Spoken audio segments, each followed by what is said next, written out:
Bonjour, je suis Mathilde de la Petite Épicerie. Et moi, c'est Laura. Et aujourd'hui, nous allons tresser un cache-pot en rotin et Scooby-Doo. C'est parti! Dans votre coffret, vous retrouverez une moelle de rotin et 4 morceaux de Scooby-Doo 2 mm de diamètre, ainsi qu'une aiguille. Commencez par détacher votre moelle de rotin et laissez-la tremper dans de l'eau tiède pendant plusieurs minutes. Cela permettra au rotin de s'assouplir pour le travailler beaucoup plus facilement. n'hésitez pas à répéter cette opération au cours de votre ouvrage si vous sentez que le rotin se rigidifie. Une fois votre rotin assoupli, sélectionnez 4 brins d'une longueur d'environ 30 cm chacun et pliez-les en deux. Au niveau de la pliure, réalisez une petite entaille à l'aide d'un scalpel ou d'un couteau bien aiguisé, de la largeur de 4 autres brins. Cela vous permettra de faire passer les 4 brins à l'intérieur et de réaliser votre socle. Une fois les 4 entailles réalisées, sélectionnez 4 autres brins d'une longueur identique au précédent et faites-les passer dedans. L'objectif est d'obtenir un socle en forme de croix. Avant de passer au tressage, vérifiez la hauteur de vos brins. Pour cela, positionnez votre contenant sur le socle et vérifiez que vos brins sont bien équilibrés. Ils doivent dépasser des rebords de votre contenant d'environ 3 cm. Si ce n'est pas le cas, n'hésitez pas à tirer dessus pour rééquilibrer la longueur. Sélectionnez un brin d'une longueur relativement importante et pliez-le en deux.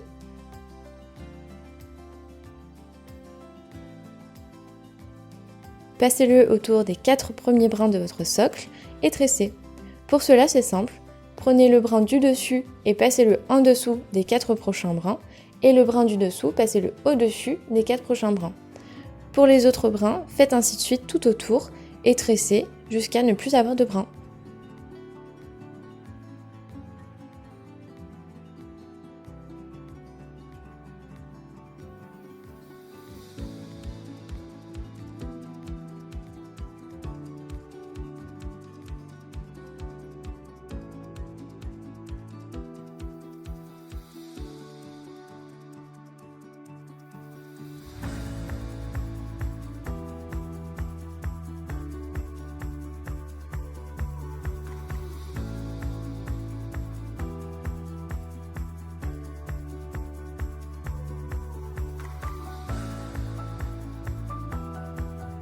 Lorsque vous arrivez à la fin de votre brin, n'hésitez pas à le replier vers le centre et à le coincer dans les précédents brins pour ne pas être gêné pour la suite du tressage.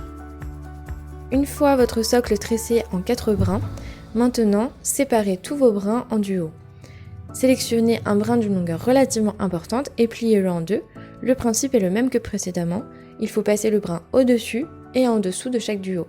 Continuez jusqu'à finir votre brin et obtenir un diamètre correspondant au contenant que vous souhaitez tresser.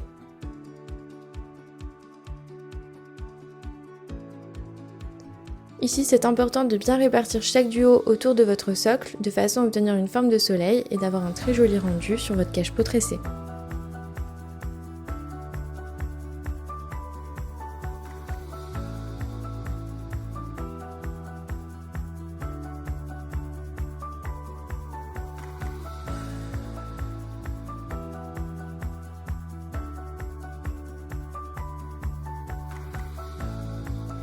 Une fois votre second brin terminé, n'hésitez pas à vérifier que le diamètre du socle tressé correspond à celui du contenant.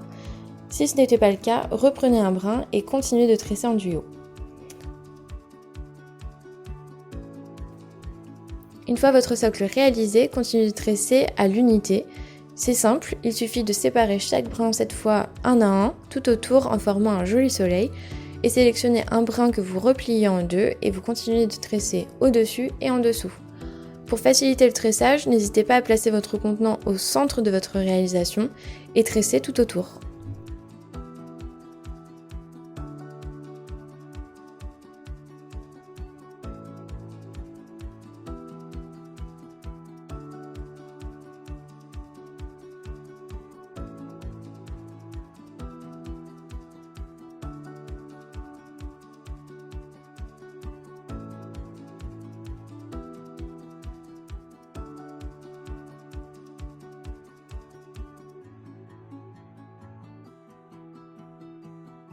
Pour ma part, j'utilise la même technique au début que Mathilde, c'est-à-dire que j'entaille 4 brins à l'intérieur desquels je vais glisser 4 autres brins. La seule différence, c'est que j'ai choisi de le faire avec des Scooby-Doo. Je réalise moi aussi un tressage en super en pliant en deux mon grand fil de Scooby-Doo vert, puis en passant tantôt dessus, tantôt dessous, les lots de 4 fils de Scooby-Doo orange.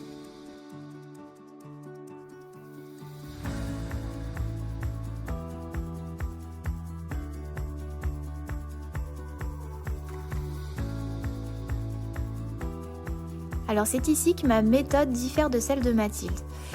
Mathilde, elle tresse avec un brin plié en deux. Et moi, je vais tresser avec un brin simple que je vais passer dessus, dessous, dessus, dessous. Et pour que le tressage soit régulier et revienne toujours de la même façon, je vais avoir besoin que mon soleil ait un nombre de brins impair.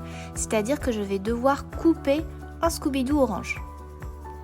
Les fils de Scooby-Doo glissent beaucoup plus et sont moins rigides que le rotin.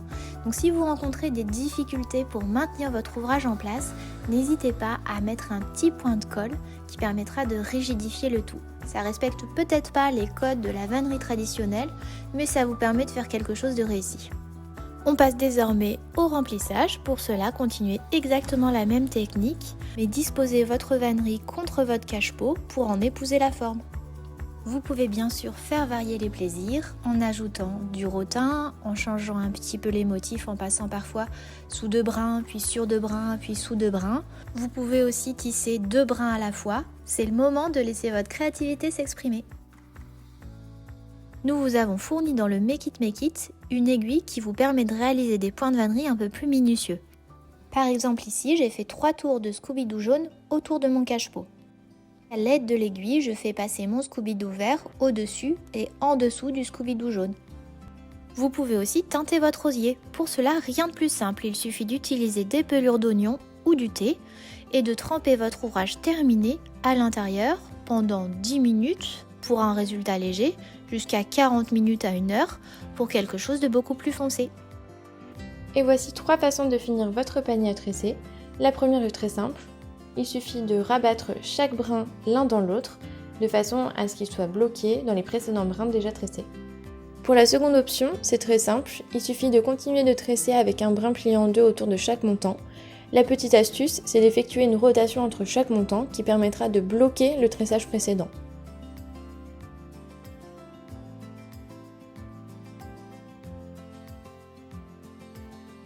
Ensuite, coupez vos brins à environ 3 cm et rentrez-les dans les brins précédents. La troisième technique consiste à rabattre aussi les brins, mais sans trop serrer pour réaliser des petits ponts.